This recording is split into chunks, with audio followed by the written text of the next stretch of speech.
Hello everyone, I am Shivraj Aditya और मैं आप सभी का स्वागत करता हूं शार्पनर क्लासेस में। आज के सेशन में हम लोग देखने वाले हैं ट्रिगोनोमेट्री, जो कि एक most demanding and most important topic है एडीआरई एग्जाम के लिए। तो हर साल स्टेट गवर्नमेंट के किसी भी एग्जाम्स में, बी इट एसआई का एग्जाम हो या फिर एसएलआरसी का जो भी एडीआरई एग्जाम है या फिर पीएनआरडी का एग्जाम हो, हर एग्जाम में आपको 2-3 सवाल तो ट्रिगोनोमेट्री से देखने को मिलेंगे ही। तो ट्रिगोनोमेट्री के कंसेप्ट हम लोग देखेंगे आज, एंड किस तरीके के क्वेश्चंस आते हैं, कौन से कैटेगरी के क्वेश्चंस आते हैं।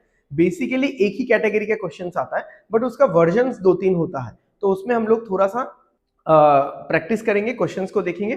ठीक है, so without wasting any further time आप बने रहिए मेरे साथ इस वीडियो में। चलिए शुरू करते हैं। ओके, तो मैंने ज्यादा कुछ खास नोट्स वगैरह नहीं लिया हुआ है यहाँ पे, बस आपको एक ट्राइंगल दिख रहा होगा। तो अगर आपने मेरे पिछले 2 वीडियोस को देखा है, यानी lines and angles part 1 and lines and angles part 2, वहां पे शायद आपको जिक्र मिला होगा राइट एंगल ट्राइंगल का या राइट ट्राइंगल का। तो राइट ट्राइंगल क्या होता है दोस्तों, बताइए। राइट ट्राइंगल होता है ऐसा एक ट्राइंगल जिसमें जो ये एंगल होता है, ये कितना होता है, ये 90 डिग्री होता है। ठीक है, मैं कलर चेंज कर देता हूं, दूसरे कलर से लिख लेता हूं इस चीज को।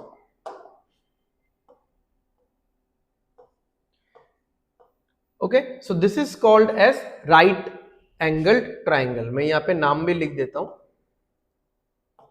Right angled.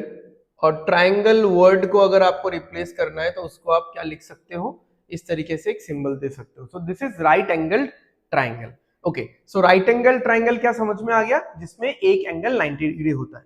तो अभी आपके मन में ये सवाल चल रहा होगा कि बाकी 2 एंगल्स क्या होता है। फिर बाकी दोनों एंगल्स कुछ भी हो सकता है। ठीक है, अब आपको पता होगा, अगर आपने पिछले दोनों वीडियोस को देखा होगा, कि एंगल सम प्रॉपर्टी ट्राइंगल का ये बोलता है कि ट्राइंगल का सारा एंगल मिला के 180 डिग्री होना चाहिए। तो अगर ये अकेले ही 90 डिग्री है तो बाकी दोनों मिलके और 90 डिग्री हो जाएगा। तो 90-90 कितना हो जाएगा, 180 हो जाएगा। तो ये जो बाकी दोनों एंगल है वो मिला के 90 डिग्री होगा। अब कितना होगा वो अभी हम लोग नहीं बता सकते, क्योंकि वो तो मेंशन होगा क्वेश्चन में। या फिर अगर आइसोसेलेस राइट ट्राइंगल है, जो कि मैंने पार्ट 2 में बताया था, तो वहां पे तो 45-45 हो जाएगा। चलो हम लोग आगे देखते हैं। यूजुअली हम लोग क्या जानते हैं कि ये जो लाइन है, ये जो स्टैंडिंग लाइन है, इसको हम लोग किस नाम से जानते हैं, परपेंडिकुलर के नाम से जानते हैं। और ये जो सोया हुआ लाइन है, यानी ये जो हॉरिजॉन्टल लाइन है, हॉरिजॉन्टल आप समझते हो कोई भी चीज अगर ऐसा है, और वर्टिकल मतलब जो कि स्ट्रेट अपराइट है।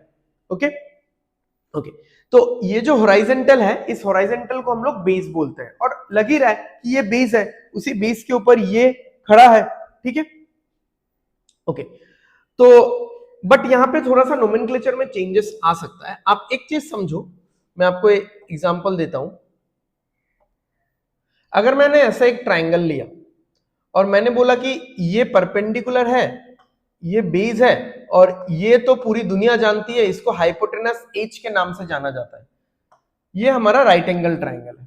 ठीक है, तो मैंने बोल दिया कि ये जो स्टैंडिंग लाइन है, वर्टिकल लाइन है, ये हमेशा परपेंडिकुलर कहलाता है। ये जो सोया हुआ लाइन है, ये हमेशा क्या कहलाता है, ये हमेशा बेस कहलाता है। बट बात ये है, क्या इस ट्राइंगल में हमेशा ऐसा ही होगा, जरूरी नहीं है। क्यों, मैं आपको बताता हूं। देखो, अगर मैं इसी ट्राइंगल को, चलो इसी में बता देता हूं, अगर मैं इस ट्राइंगल को रोटेट कर दूं, ठीक है, अगर मैं इस ट्राइंगल को रोटेट कर दूं इस तरीके से,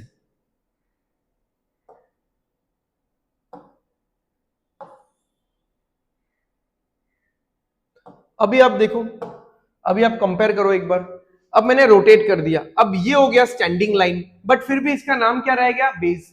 ये हो गया वो हॉरिजॉन्टल लाइन, जो कि लाइन सोया हुआ था, इसका नाम क्या रह गया, परपेंडिकुलर। इसमें तो दिक्कत नहीं है, चलो ये तिरछा वाला लाइन है, इंक्लाइंड लाइन है, इसको तो हम लोग हाइपोटेनस ही बोलेंगे। तो अब बात ये है कि यहां से यहां जाने में हमारा नाम चेंज हो गया। ये इसको पहले परपेंडिकुलर बोलते थे, परपेंडिकुलर यहां चला गया, इसको पहले बेस बोलते थे, बेस अभी यहां चला गया। ठीक है, तो इस नेमिंग में थोड़ा सा दिक्कत है। ठीक है, तो इस नेमिंग में थोड़ा सा दिक्कत है, तो इसमें क्या है, हम लोग रॉन्ग नेमिंग करके लिख लेते हैं, यानी ऐसे नेमिंग नहीं करना है हमको। तो फिर कैसे नेमिंग होगा, अब प्रश्न यही उठता है कि नेमिंग कैसे होगा। देखो ट्रिगोनोमेट्री में एंगल बहुत इंपॉर्टेंट है ट्राइंगल का, तो एंगल के हिसाब से नेमिंग होगा ना। यानी मैथमेटिशियंस ने क्या बोला कि अगर आपके पास ये एक कोई एंगल है जिसको हम लोग थीटा मान लेते हैं, ठीक है, मैं आपको स्पेलिंग बता देता हूं थीटा का। थीटा का स्पेलिंग ऐसा होता है थीटा, THETA। मैं एकदम बेस को कवर करते हुए जा रहा हूं, ठीक है, छोटे छोटे चीजों को भी। तो मैथमेटिशियंस ने ये बोला कि थीटा के ऑपोजिट जो भी साइड होगा उसको हम लोग परपेंडिकुलर बोलेंगे, और थीटा के साथ जो भी होगा उसको बेस बोलेंगे। अभी आप बोलोगे कि थीटा के साथ तो ये भी है, ये भी है। भाई ये तो काउंट में ही नहीं आ रहा है ना, ये हमारे डिस्कशन का पार्ट ही नहीं है, क्योंकि ये जो तिरछा लाइन है, ये जो इंक्लाइंड लाइन है, पूरी दुनिया इसको हाइपोटेनस बोलती है। ये सबसे बड़ा लाइन होता है राइट एंगल ट्राइंगल का, तो ये हमारे डिस्कशन से बाहर ही है। हम लोग मेन हमारा दिमाग मार रहे हैं इस चीज के ऊपर, ठीक है, हम लोग हमारा दिमाग घिस रहे हैं इस चीज के ऊपर। अब बात है कि अगर थीटा चेंज होके कुछ दूसरा हो जाए, जैसे अगर ये वाला थीटा हो जाए तो क्या होगा, तो भी सही है। थीटा के ऑपोजिट वाले को हम लोग परपेंडिकुलर बोलेंगे, थीटा के साथ वाले को हम लोग बेस बोलेंगे। क्लियर है, समझ में आ गया आपको, ठीक है। तो मैटर करता है थीटा यहां है कि यहां है। थीटा के ऑपोजिट वाले को हम लोग परपेंडिकुलर बोलेंगे और थीटा के साथ वाले को हम लोग बेस बोलेंगे, ठीक है। तो सिंपल बना देता हूं मैं, थीटा नीचे ही बनाता हूं क्योंकि यूजुअली आपको थीटा नीचे देखने को मिलेगा, बट थीटा यहां भी हो सकता है, यहां भी हो सकता है, ठीक है। तो चलो अभी आगे बढ़ते हैं हम लोग डिस्कशन में, क्योंकि ये हमारा थीटा है तो इसके ऑपोजिट P हो जाएगा परपेंडिकुलर, इसके साथ B हो जाएगा और ये हो जाएगा H, ठीक है। मैं यहां पे लिख देता हूं कि ये तीनों क्या क्या है, कि P तो परपेंडिकुलर है, B बेस है और H हाइपोटेनस है। परपेंडिकुलर, ठीक है, ये है बेस, ये है हाइपोटेनस।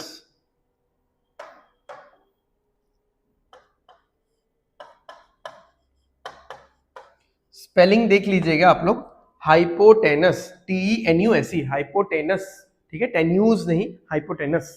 ओके, अब बात है कि ये जो राइट एंगल ट्राइंगल है, राइट एंगल ट्राइंगल में एंगल को देखते हुए या फिर मेनली साइड्स को देखते हुए, तो पाइथागोरस जो मैथमेटिशियन थे या साइंटिस्ट थे, उन्होंने अपना एक रूल बनाया जिसको हम लोग बोलते हैं पाइथागोरस थ्योरम। बहुत लोगों ने नाम सुना होगा। अब वो थ्योरम है क्या, वो हम लोग एक बार देख लेते हैं। वो थ्योरम ये बोलता है कि अगर आप परपेंडिकुलर का स्क्वायर करोगे फिर बेस का स्क्वायर करोगे, वो दोनों को जोड़ दोगे तो ये आ जाएगा हाइपोटेनस का स्क्वायर। ये फिक्स्ड है, ये फिक्स्ड है। Perpendicular square plus base square is equal to hypotenuse का स्क्वायर, ठीक है। और एक बात भी है यहाँ पे, एंड ये भी आप नोट कर लो कि ये जो हाइपोटेनस है, ऑल्दो मैं बोल चुका हूं, ये परपेंडिकुलर और बेस से बड़ा है। ये जो हाइपोटेनस है ये परपेंडिकुलर और बेस से बड़ा है, ऑब्वियसली ये तो पता ही चल रहा है हम लोगों को। तो अब बात है कि ये जो पाइथागोरस थ्योरम है,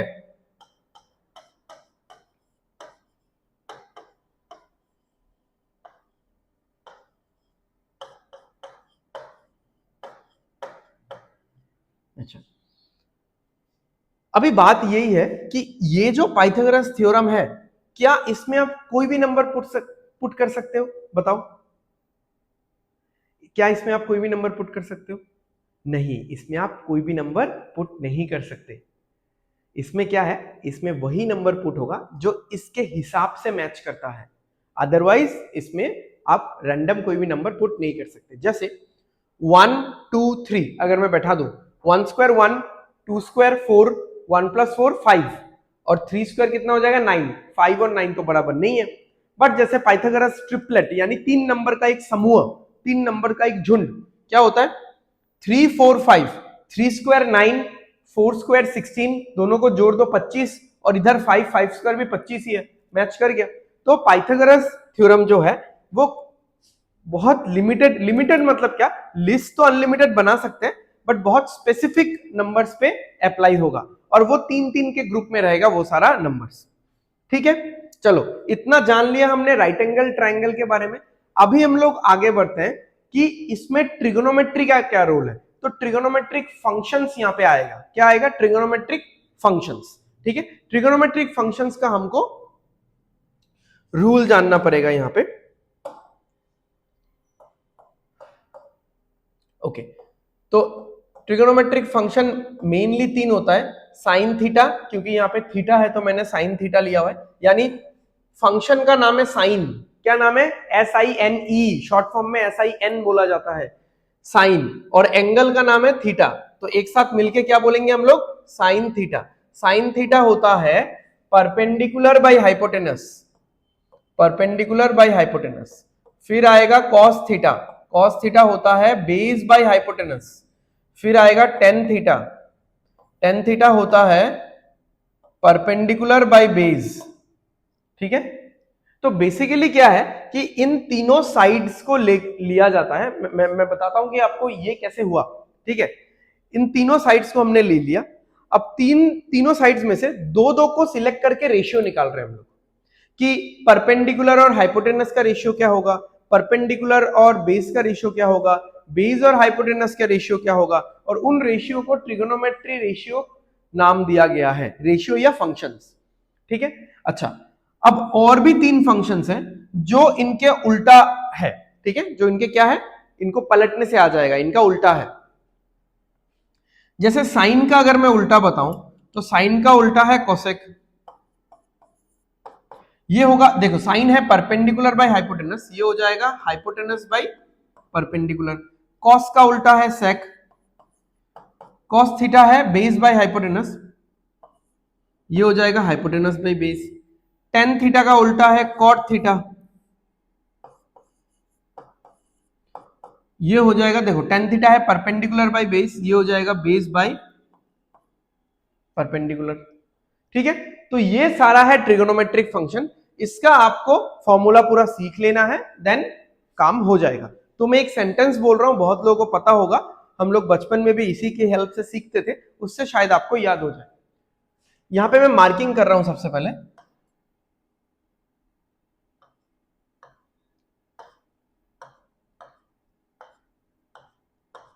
ओके, देखो एस से होगा some people have, some people have, कुछ लोगों के पास है, क्या है, some people have. Curly, C for curly brown hair, curly brown hair.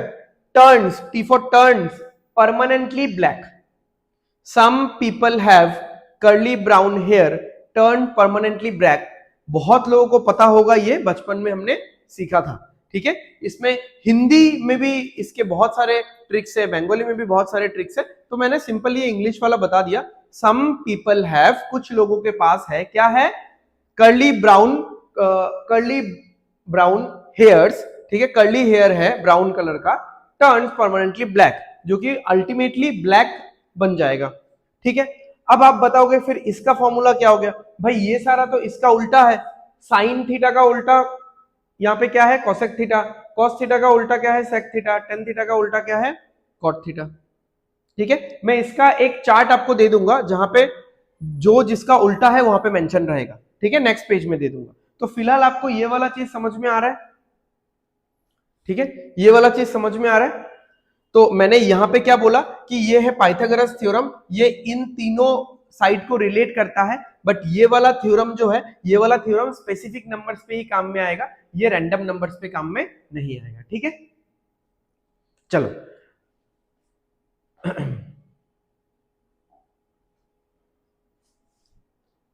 Okay, यहां पे है trigonometric values for some standard angles. कुछ स्टैंडर्ड एंगल होते हैं, जैसे मैंने यहां पे क्या लिखा हुआ है, थीटा लिखा हुआ है, बट एक्चुअली क्या है, ये जो थीटा है ये 0 degree, 30 degree, 45 degree, 60 degree, 90 degree कुछ भी हो सकता है। होने को तो ये 15 डिग्री, 22.5 डिग्री, 20 डिग्री, 18 डिग्री कुछ भी हो सकता है, बट यहाँ पे मैंने मेंशन किया है कि ये स्टैंडर्ड एंगल्स है। ठीक है, ये कुछ स्टैंडर्ड एंगल्स है, राइट। तो आपको ये चीज सीखना है, आपको ये चीज सीखना है। ये वाला आपके इतने काम का है नहीं, ठीक है, तो इसको आप फिलहाल के लिए हटा सकते हो। तो अब देख लो कि ये है साइन थीटा का लिस्ट, ये है साइन थीटा का लिस्ट। तो साइन थीटा अगर 0 डिग्री है तो 0 होगा, 30 डिग्री है तो 1/2 होगा, 45 डिग्री है तो √2/2 होगा, 60 डिग्री है तो √3/2 होगा, 90 डिग्री है तो 1 होगा। अच्छा, इसमें क्या है देखो, अगर √2/2 है, इसको आप ना काट के क्या कर सकते हो, 1/√2 भी कर सकते हो। ठीक है, इसको कैंसिल आउट करोगे √2 से तो 1/√2 आ जाएगा। बट आपको अगर प्रॉब्लम ना हो तो मैंने इसलिए ऐसा दिया हुआ है कि हर एक के नीचे 2 आ जाएगा, एक बैलेंस बनता हुआ दिखेगा, हर एक के नीचे यहाँ पे 2 आ जाएगा। ठीक है, समझ में आ गया?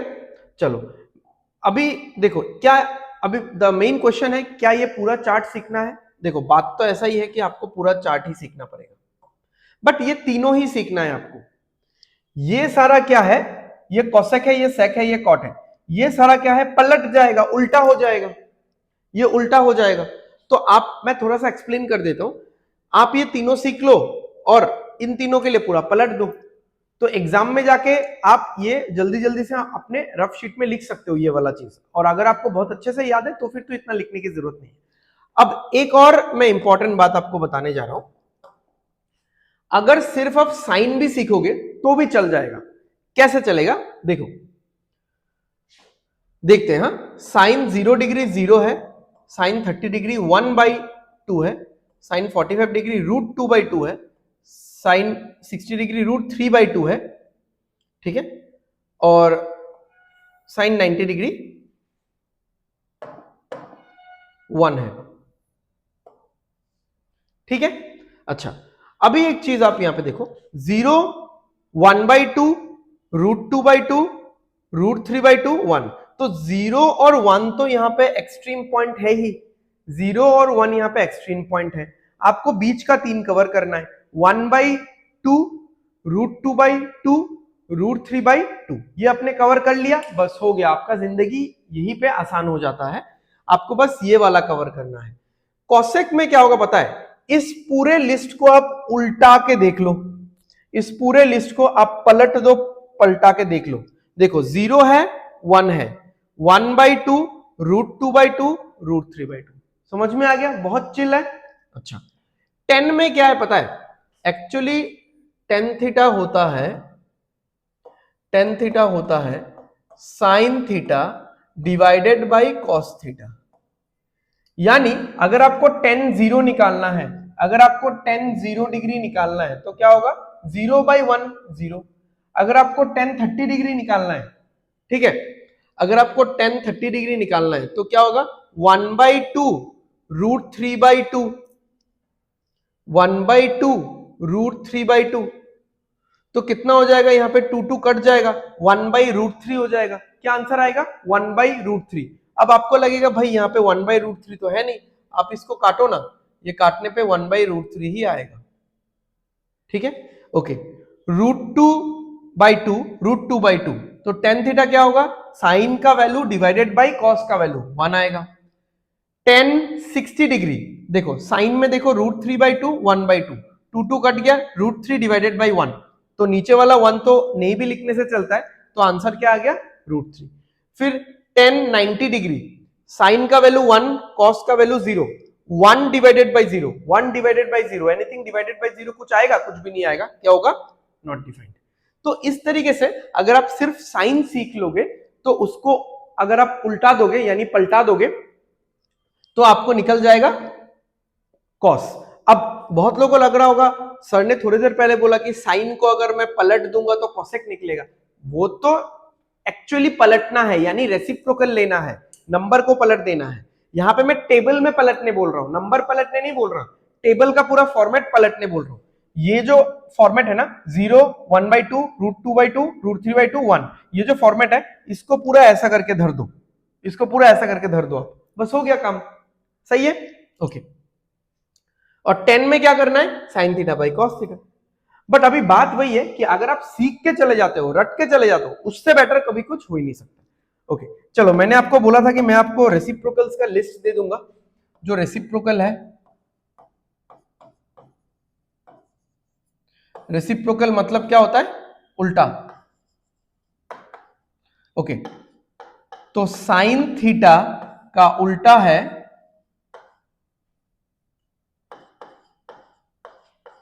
कोसेक थीटा, और कोसेक थीटा का उल्टा है sine theta.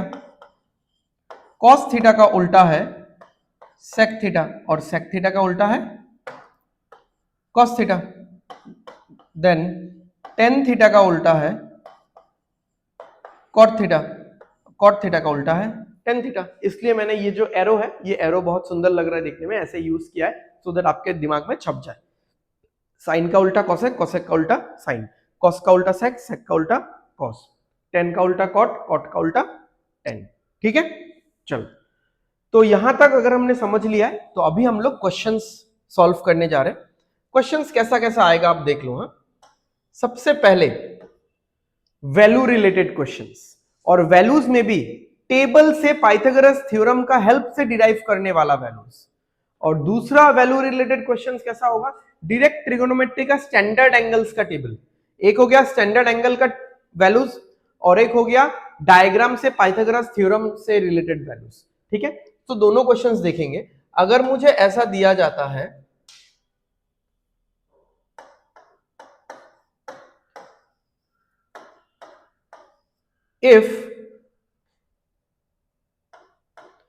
if cosec theta is equal to 7/25, then sin theta, ये नहीं होगा, ये 25/7 होगा, sorry. Then sin theta plus cos theta is equal to question mark. ठीक है, अगर cosec थीटा का वैल्यू 25/7 है तो sin थीटा का वैल्यू और cos थीटा का वैल्यू को जोड़ने से कितना आएगा। बहुत सिंपल है, आप देख लो। आप ना सबसे पहले देखो, अगर मुझे सिर्फ sin थीटा पूछा जाता, अगर मुझे सिर्फ sin थीटा का वैल्यू पूछा जाता तब तो बहुत आसान था। तब क्या होता, अब मुझे पता है cosec थीटा का उल्टा क्या होता है sin थीटा, तो 7/27 हो जाता। बट यहाँ पे साथ में cos थीटा भी है, तो मैं क्या करूंगा, मैं एक ट्रायंगल बना लूंगा यहाँ पे। तो मैंने एक ट्रायंगल बना लिया। थीटा यूजुअली हम लोग यही वाला एंगल लेते हैं, चलो मैंने थीटा ले लिया ये वाला। अब बात है कि cosec थीटा है 25/7, इसका मतलब क्या है। अगर मैं लिखूं इस चीज को कि cosec थीटा है 25/7, cosec थीटा का फॉर्मूला क्या होता है, cosec थीटा का फॉर्मूला होता है हाइपोटेनस बाई परपेंडिकुलर। अब देख लो cosec थीटा क्या है, हाइपोटेनस बाई परपेंडिकुलर, यानी हाइपोटेनस 25 है और परपेंडिकुलर 7 है। तो अगर ये थीटा है, थीटा का ऑपोजिट वाला होता है परपेंडिकुलर, तो ये तो 7 है।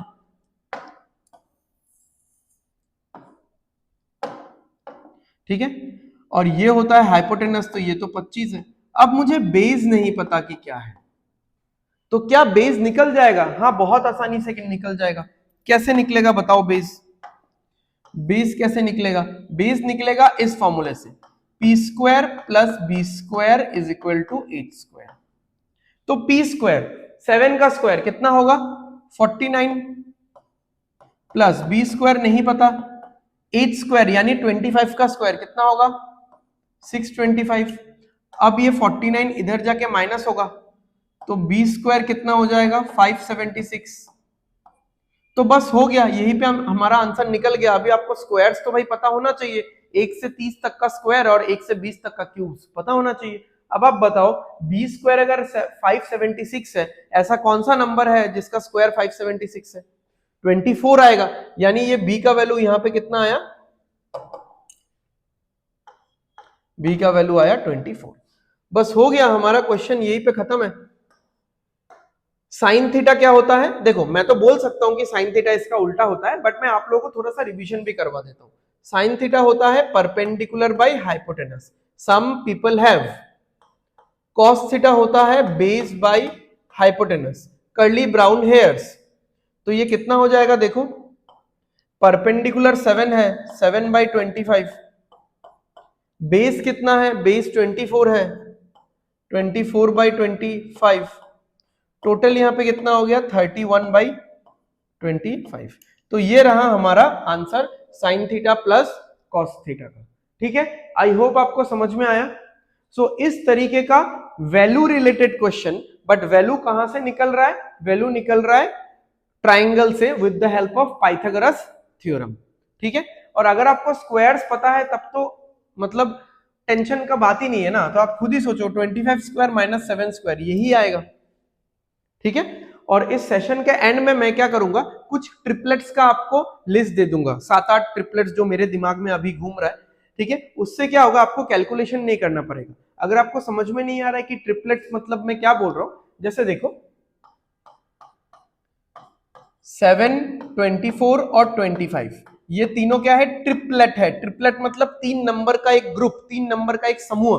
ठीक है, तो ये ट्रिपलेट कैसा ट्रिपलेट है, ये पाइथागोरियन ट्रिपलेट है, पाइथागोरस को फॉलो करने वाला 3 number, Pythagorean triplet.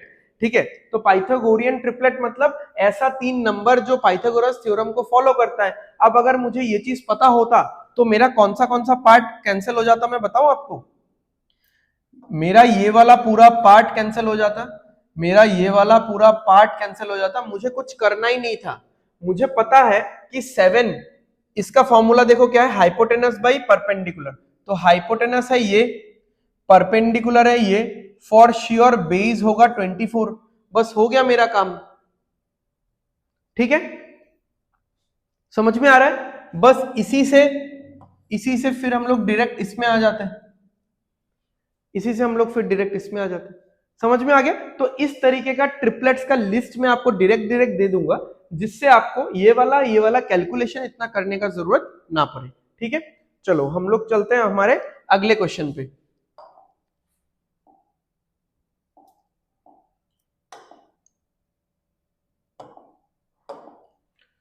Okay, next question,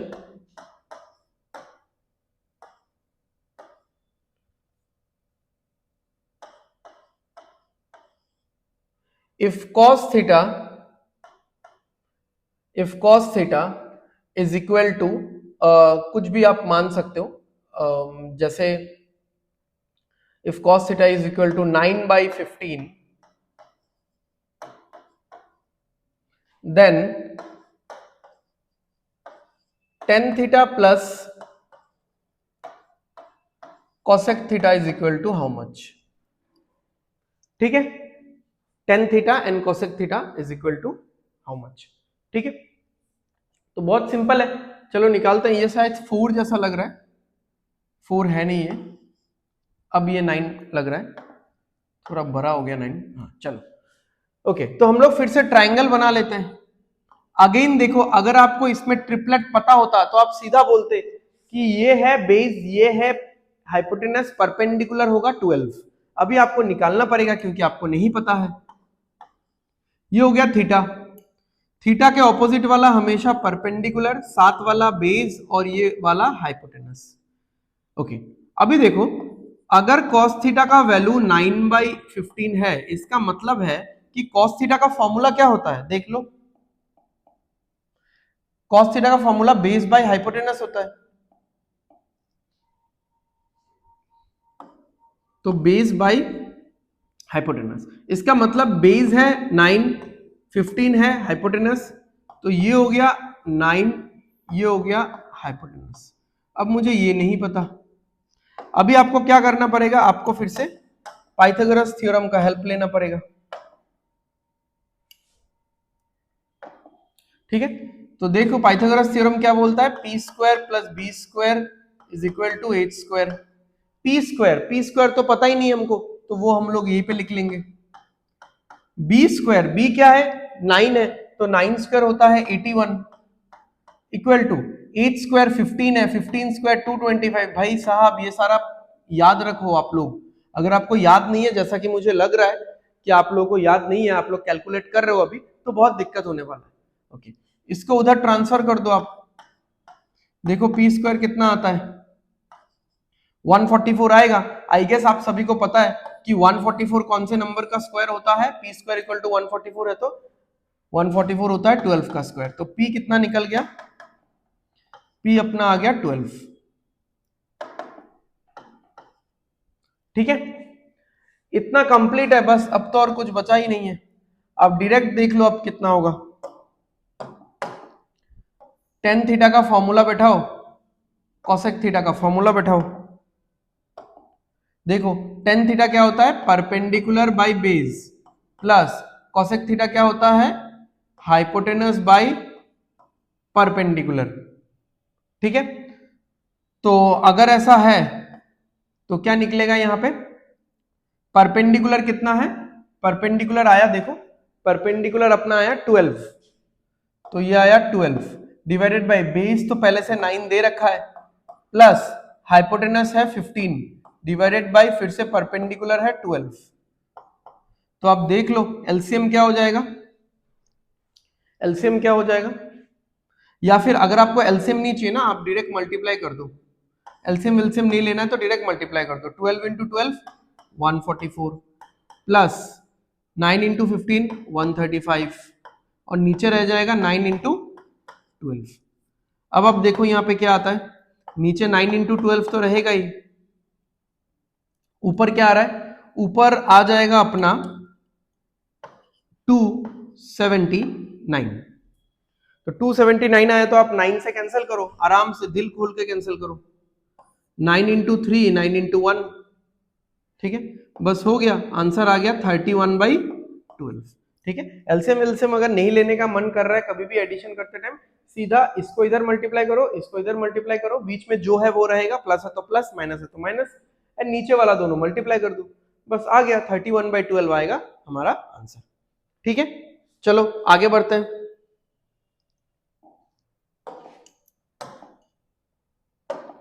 okay, अभी हम लोग डायरेक्ट टेबल से वैल्यू रिलेटेड क्वेश्चंस देखते हैं कि if sec theta equal to 2 find tan theta plus cot theta। अभी आपको ये पता होना चाहिए कि sec theta 2 कब होता है, ठीक है, आपको ये पता होना चाहिए कि sec theta 2 कब होता है। तो sec theta अगर 2 कब होता है, sec theta का उल्टा देख लो आप, sec theta का उल्टा होता है cos theta, तो यानी cos theta हाफ होगा, sec theta अगर 2 है तो cos theta हाफ होगा। अब आप लोग बताओ टेबल देख के या टेबल याद करके, cos theta हाफ कब होता है, 60 डिग्री पे होता है कि नहीं भाई लोग। देखो cos थीटा का लाइन है ये, और ये रहा मिल गया हाफ, कब होता है, 60 डिग्री पे होता है, बहुत सिंपल है, बहुत सिंपल है। cos थीटा अगर हाफ है यानी मुझे पता चल गया कि थीटा का वैल्यू कितना है, 60 डिग्री है, बस अब तो और क्या ही है, जिंगल वाला life, tan 60 degree plus cot 60 degree. tan 60 degree आप लोग टेबल से देख लेना, मैं नहीं देखने वाला इस बार। tan 60 डिग्री क्या होता है, √3 प्लस cot 60 डिग्री क्या होता है, 1/√3। ठीक है, जब भी इस तरीके के नंबर्स को मुझे ऐड करना है जिसके एक के नीचे कुछ नहीं है, एक के नीचे कुछ नंबर लिखा हुआ है, तो ये वाला ही इधर बैठेगा। ठीक है, ये इधर मल्टीप्लाई हो जाएगा, कितना होगा, √3 इंटू √3 कितना होता है 3, फिर है प्लस, फिर है 1, तो ये हो जाएगा 4/√3। मैं फिर से एक बार तरीका बता देता हूं, जब भी आपको ऐसा ऐड करना है कि यहां पे कुछ है प्लस एंड देन नीचे और एक कुछ है, चलो ये एक्सप्लेन करने से बेटर है मैं आपको एक एग्जांपल ही बता देता हूं, जैसे 2 प्लस 4/9, तो यहां पे क्या होगा, नीचे पहले ही 9 आ जाएगा, नीचे कितना आ जाएगा, 9 आ जाएगा, 9 इंटू 2 कितना हो जाएगा, 18 हो जाएगा, और 18 के साथ 4 जोड़ देना है, यानी 22/9 आ जाएगा। ठीक है, तो ये था आपका एक रफ, हो गया ये वाला क्वेश्चन। चलो आगे बढ़ते हैं हम लोग, just give me a moment. Okay, तो अभी एक क्वेश्चन आपने देखा जिसमें मैंने इफ देके दिया कि अगर ऐसा वैल्यू है तो ये वैल्यू कैसे होगा, और एक क्वेश्चन डायरेक्ट ऐसा ही आ सकता है,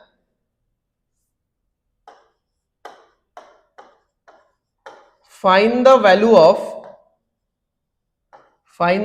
of sine 60 degree plus 10 square 30 degree plus, नहीं चलो छोड़ो यही तक रहने दो, और भी देने से दे सकते हैं, ठीक है, और दो चार। चलो साइन 60 डिग्री क्या होता है, डायरेक्ट बताओ, साइन 60 डिग्री होता है √3/2। अच्छा अब देखो स्क्वायर जो लगता है ना, ये क्या है कि स्क्वायर बेसिकली 10 के ऊपर नहीं लगा, इस पूरे के ऊपर लगा है। तो ये वाला इसका रियल मीनिंग क्या है मैं आपको बताता हूं। इसका रियल मीनिंग है 10 30 डिग्री निकालो, निकाल के स्क्वायर बैठा, 10 30 डिग्री निकालो, निकाल के आपको स्क्वायरिंग करना है। 10 स्क्वायर 30 डिग्री मतलब है कि 10 30 डिग्री का जो वैल्यू है उसका स्क्वायरिंग करना है। क्यों, अब ऐसा क्यों है, क्योंकि देखो अगर वो लोग ऐसे लिखते 10 30 डिग्री स्क्वायर, तो यहां पे लगता कि 30 डिग्री का स्क्वायर हो रहा है, ठीक है ना, इसलिए उन्होंने फंक्शन के ऊपर स्क्वायर लगाया, ना कि नंबर के ऊपर। 10 is a function, trigonometric function, उसके ऊपर स्क्वायर लगाया। तो 10 30 डिग्री का वैल्यू बताओ, ये होगा 1/√3, और इसी का स्क्वायर हो जाएगा। तो अभी देखो √3/2 है प्लस 1 का स्क्वायर 1, √3 का स्क्वायर, √3 का स्क्वायर क्या होता है भाई लोग, √3 इंटू √3 3 आएगा। मैंने क्या बोला है आपको, सीधा क्या आप क्रॉस मल्टीप्लाई करो, 3√3 प्लस 3 इंटू √3, हाँ 3 इंटू √3 मतलब 3√3, 2 इंटू 1 2 आ जाएगा। अच्छा और नीचे के दोनों को मल्टीप्लाई कर दो। अब बस इसका आंसर यही होगा, क्योंकि यहाँ पे इरेशनल और रैशनल नंबर्स आ चुका है, तो इसमें और कुछ चेंजेस नहीं होने वाला, ये ऐसा ही रहेगा, ठीक है। चलो देखते हैं अभी हम लोग कि मैंने जैसे बोला था कि ट्रिगोनोमेट्रिक फंक्शंस का ट्रिगोनोमेट्रिक जो रेशियोज है उनका अगर मैं आपको एक लिस्ट दे पाऊं तो बेटर रहेगा। तो वो लिस्ट कैसे हो सकता है,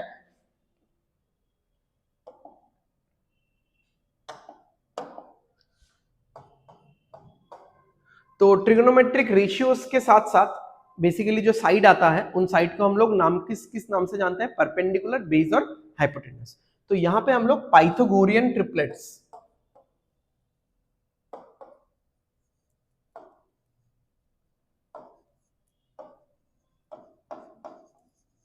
पाइथागोरियन ट्रिपलेट्स कुछ कुछ आप लिख के रख दो, ठीक है। जैसे 3 4 5, देखो अब इन दोनों में से कोई भी एक बेस होगा या फिर परपेंडिकुलर होगा या फिर बेस होगा, बट ये जो हमेशा क्या होगा, ये हमेशा हाइपोटेनस होगा, ठीक है। समझ में आ गया, मैंने एक पर्टिकुलर सेट में आपको समझा दिया, बाकी सारे सेट में मैं नहीं बताने वाला, बाकी पूरा सेम रहेगा। इन दोनों साइड में से कोई एक साइड परपेंडिकुलर होगा और कोई एक साइड बेस होगा, बट ये बड़ा वाला हमेशा हाइपोटेनस। 6 8 10 मैं 7 8 कॉमन ट्रिपलेट लिख देता हूं, सो दैट अगर इनमें से आ गया तो आपको कैलकुलेट ना करना पड़े। 9 12 15, इस पे हमने क्वेश्चन भी किया हुआ है, इस पे हमने क्वेश्चन किया हुआ है थोड़ी देर पहले। 12 16 20,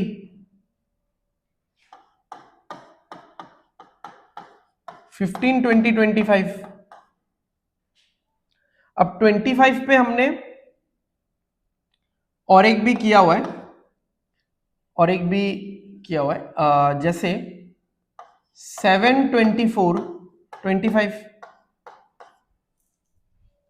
7 24 25, ठीक है। और भी होता है जैसे 5 12 13, ठीक है, 5 12 13। तो इस तरीके का 6-7 ट्रिपलेट्स आप अपने दिमाग में रखो, ऐसे तो कहने को और भी बहुत सारा है, फिलहाल आप लोग ये सारा ट्रिपलेट्स अपने ध्यान में रखो। एंड इससे हम लोग क्या कर सकते हैं कि अगर इन्हीं में से कुछ क्वेश्चंस आ जाता है तो हम लोग लिख सकते हैं, ठीक है, डायरेक्ट विदाउट कैलकुलेशन। वैसे अभी तो कैलकुलेशन के बारे में इतना बात करके फायदा है नहीं, क्योंकि अभी गवर्नमेंट ने बहुत टाइम दे दिया है, ठीक है। चलो अभी लास्ट एंड सबसे इंपॉर्टेंट टाइप के क्वेश्चन के ऊपर चलते हैं, ट्रिगोनोमेट्री का। ये क्वेश्चन बेसिकली एकदम स्टार्टिंग में हमने जो किया था ट्रायंगल एंड पाइथागोरस थ्योरम से, वही होगा, बट क्वेश्चन का जो फॉर्मेट यानी क्वेश्चन का जो रूप होगा वो सिंगल वन लाइनर नहीं होगा या सिर्फ वैल्यू नहीं देगा, उसमें कहानी के रूप में आपको क्वेश्चन दिया जाएगा। तो ऐसे हम लोग 3 क्वेश्चंस करेंगे, 2 क्वेश्चंस मैंने एक्स्ट्रा उठाया हुआ है और 2 क्वेश्चन लास्ट ईयर, और लास्ट वाला क्वेश्चन एडीआरई का है, ठीक है। ये जो आखिरी क्वेश्चन है ये एडीआरई 2022 में आया हुआ है, और उससे मिलता जुलता मैंने ये दोनों क्वेश्चन लिया हुआ है। यहाँ पे आपको 2-3 चीजें समझने को मिलेगा। सबसे पहले यहाँ पे मैं एक करेक्शन कर लेता हूं, ये 60 डिग्री होगा। ओके, तो इस तरीके के क्वेश्चंस को शुरू करने से पहले सबसे इंपॉर्टेंट चीज जो हमको समझना है वो है angle of elevation and angle of depression. ठीक है, मान लीजिए ये एक विंड मिल है और ये ग्राउंड लेवल है। ठीक है, ये ग्राउंड लेवल है और मैं यहां से इस ग्राउंड लेवल से, ठीक है, ऑल्दो मैं अगर खड़ा हुआ तो मेरा कुछ एक हाइट होगा, बट उस हाइट को मैं नहीं ले रहा हूं, मैं ग्राउंड लेवल से ही एंगल मेजर कर रहा हूं। ग्राउंड लेवल से अगर मैं इस विंड मिल को देखता हूं तो जो ये एंगल बनेगा इसको बोलेंगे हम लोग एंगल ऑफ एलिवेशन। क्या बोलेंगे? Angle of elevation. और अगर कोई टावर के ऊपर हुआ, अगर कोई टावर के ऊपर हुआ और वो अगर इस ग्राउंड को देख रहा है, तब जो एंगल बनेगा यहां पे वो क्या बनेगा? वो बनेगा एंगल ऑफ डिप्रेशन।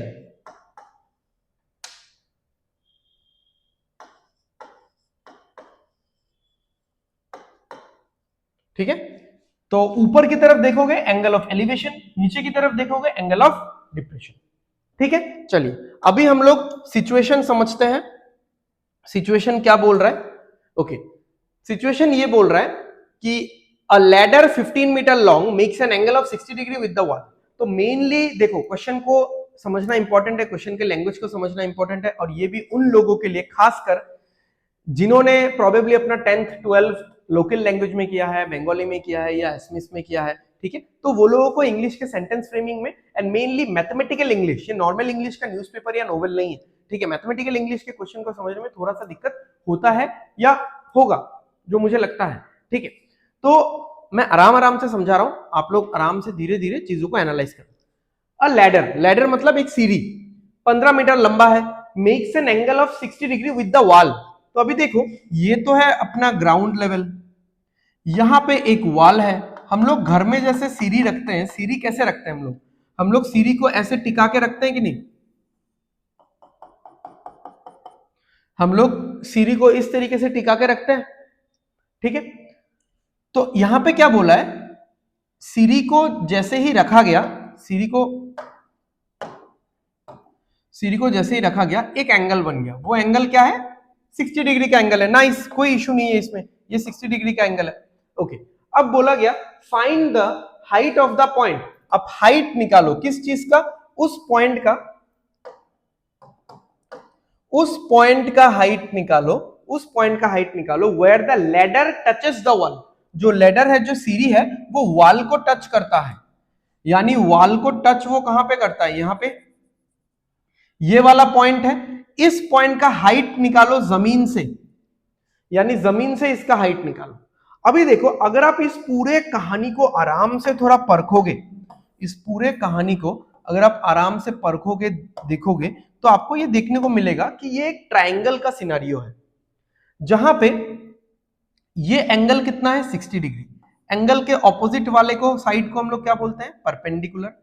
साइड वाले को बोलते हैं बेस, और इसको बोलते हैं हम लोग हाइपोटेनस। ठीक है, और इस सीढ़ी का लेंथ दिया हुआ है, यानी हाइपोटेनस कितना है? 15 है। ये सीढ़ी का लेंथ हमको गिवन है, यहां पे देखो सीढ़ी का लेंथ गिवन है। तो अभी सिंपल है, देखो आपको ये पूछा गया है, बी का वैल्यू पूछा गया है, बी का वैल्यू आपको पूछा गया है, तो बी तो बहुत आसानी से निकल ही जाएगा। ये इस कलर से सही है ना लिखना? चलो लिखेंगे हम लोग अभी। ओके, तो देखो h का वैल्यू दिया हुआ है 15 और b का वैल्यू निकालना है। तो आप खुद सोचो कौन सा ट्रिगोनोमेट्रिक फंक्शन है जो b और h में कनेक्ट करता है, यानी बेस और हाइपोटेनस में कनेक्ट करता है। सोचो सोचो, cos theta. cos theta is equal to क्या होता है? Base by hypotenuse. ठीक है,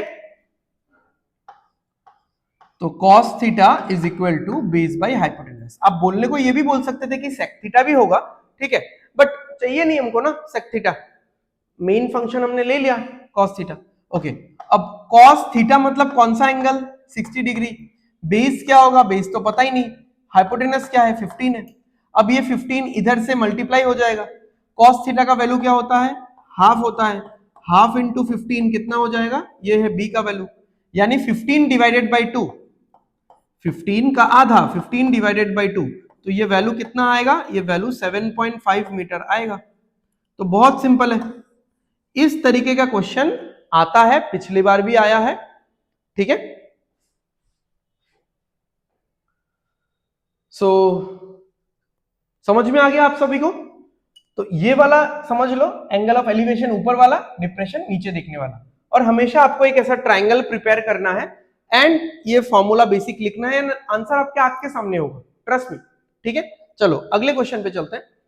द एंगल ऑफ एलिवेशन, अब देखो एंगल ऑफ एलिवेशन सीधा बोल दिया गया है, यानी ऊपर उठने वाला एंगल, किस चीज का, ऑफ ए लैडर, ठीक है, of A ladder, angle of elevation of A ladder leaning against A wall, leaning मतलब ऐसा तिरछा होकर रहना, लीनिंग टावर ऑफ पीसा जो कि रोम इटली में है, आप देखना वो जो बिल्डिंग है वो पूरा टावर जो है वो पूरा ऐसा है, ठीक है, लीन होना, लीनिंग अगेंस्ट ए वॉल, एक वॉल पे झुका हुआ है, कितने डिग्री पे, 60 डिग्री पे, and the foot of the ladder is, अच्छा चलो पहले इतना देखते हैं फिर इसको देखेंगे।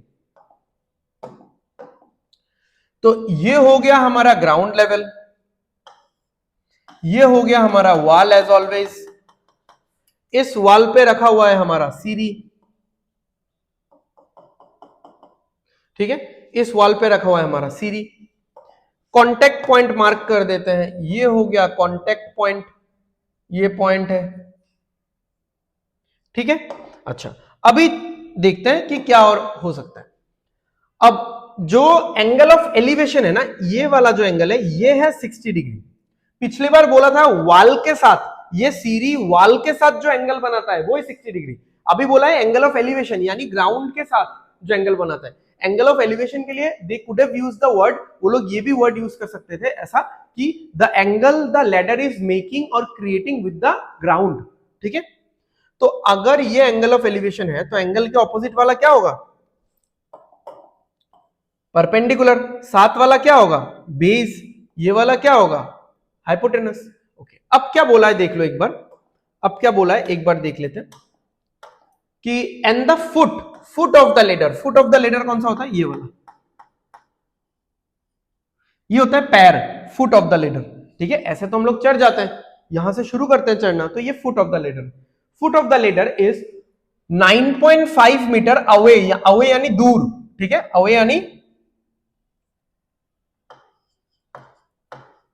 दूर, ठीक है। तो 9.5 metre away from the wall, ये जो फुट है ये वॉल से कितनी दूरी पे है, ये वॉल से 9.5 मीटर के दूरी पे है, यानी बेस निकल गया, या फिर बेस दिया ही हुआ था, आप एक तरीके से बोल सकते हो। मुझे क्या निकालना है, find the length of the ladder, आपको ये निकालना है, हाइपोटेनस निकालना है। अगेन आप सोचो बेस और हाइपोटेनस में कौन सा फंक्शन कनेक्ट करता है, अगेन आएगा यहां पे cos theta, cos theta is equal to base by hypotenuse, ठीक है। वेरी गुड वेरी गुड, तो क्या ही बोलूं, बोल तो सब कुछ मैं ही रहा हूं, ओके। तो cos 60 degree is equal to base है 9.5, हाइपोटेनस का कुछ अता पता नहीं है। अब होगा क्रॉस मल्टीप्लाई, देखो ये आएगा इधर और ये जाएगा इधर, बट अभी नहीं करेंगे हम लोग, ये थोड़ा रुक जाओ। कॉस इसका वैल्यू कितना होता है, हाफ, 9.5 बाई एच। अब ये आ गया इधर और ये चला गया ऊपर, तो h इंटू 1 हो जाएगा h और 2 इंटू 9.5 हो जाएगा 19 मीटर। तो कितना है हाइट ऑफ द या length of the ladder, ladder की लंबाई कितनी है, लैडर की लंबाई है 19 मीटर का लैडर है, सीढ़ी है, ठीक है, समझ में आ गया। चलो अगर ये दोनों क्वेश्चन आपको समझ में आ चुका है तो हम लोग चलते हैं हमारे आखिरी क्वेश्चन पे, जो एडीआरई 2022 में आया हुआ क्वेश्चन है, ठीक है। सो चलिए शुरू करते हैं हम लोग। A 20 meter long ladder is leaning on a vertical wall. It makes an angle of 30 degree with the ground. देखो पिछली बार ऐसा लैंग्वेज यूज किया था, ठीक है, एलिवेशन बोला ही नहीं। जो लोग देखो angle of elevation angle of depression समझना इंपॉर्टेंट है, ये भी समझना इंपॉर्टेंट है कि विद ग्राउंड विद वॉल क्या एंगल बन रहा है। सिर्फ आप एंगल ऑफ एलिवेशन और डिप्रेशन समझोगे तो ये सब देख के फिर चकरा जाओगे। ओके, एज ऑलवेज हमारा ग्राउंड हो गया, ये हमारा वॉल बन गया ये, ठीक है, सीरी बन गया ये वाला, ठीक है, ये हो गया सीरी अपना। चलो कांटेक्ट पॉइंट दोनों दे देते हैं, ये है ग्राउंड के साथ कांटेक्ट पॉइंट और ये है वॉल के साथ कांटेक्ट पॉइंट। ओके, अब देखो एंगल क्या है, इट मेक्स एंगल, ये जो सीरी है ये 30 डिग्री का एंगल बनाता है ग्राउंड के साथ, ग्राउंड के साथ 30 डिग्री का एंगल, यानी ये हो जाएगा। एंगल के ऑपोजिट वाले को क्या बोलते हैं, परपेंडिकुलर, साथ वाले को बेस और इसको हाइपोटेनस। हो गया।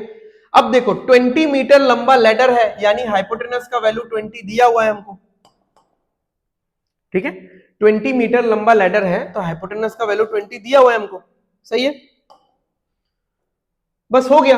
अब क्या निकालना है, the height of the point, फिर से द हाइट ऑफ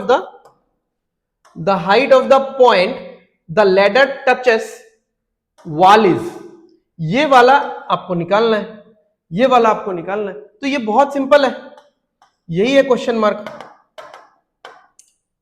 ये P है क्वेश्चन मार्क, ये निकालना है। तो अभी देखो परपेंडिकुलर, अब देखो अब थोड़ा सा चेंज होगा, परपेंडिकुलर निकालना है और हाइपोटेनस दिया हुआ है, परपेंडिकुलर और हाइपोटेनस, कम ऑन जल्दी बताओ, जल्दी बताओ कौन सा trigonometric function, sine theta. Sine theta क्या होता है, परपेंडिकुलर बाय हाइपोटेनस, क्या होगा यहाँ पे, sine 30 degree is equal to perpendicular निकालना है, हाइपोटेनस 20 दे रखा है।